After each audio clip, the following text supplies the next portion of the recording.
আমি নিজেকে গর্বিত মনে করছি, কারণ মানিকগঞ্জকে আপনারা বেছে নিয়েছেন, এখানে অনুষ্ঠান করার সুযোগ করে দিয়েছেন।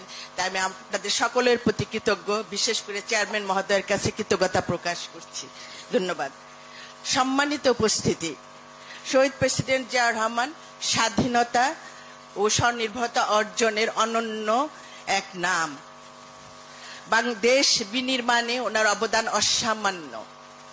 রাষ্ট্রপ্রধান হিসাবে জিয়াউর রহমান দায়িত্ব গ্রহণের মাধ্যমে কেবল শাসক পরিবর্তন করেন নাই, বরং বাংলাদেশের রাষ্ট্র কেমন হবে, তার আদর্শনিক ভিত্তি কেমন হবে, এর একটি সুনির্দিষ্ট রূপরেখা উনি তৈরি করে দিয়েছিলেন।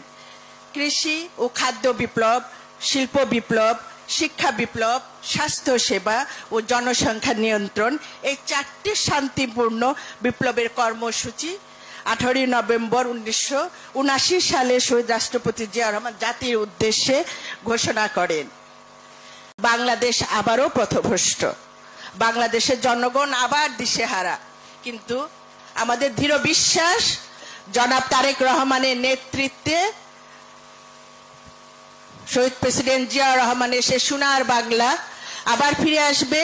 বাংলাদেশের জনগণ তাদের আসল ঠিকানা খুঁজে পাবে ইনশাআল্লাহ।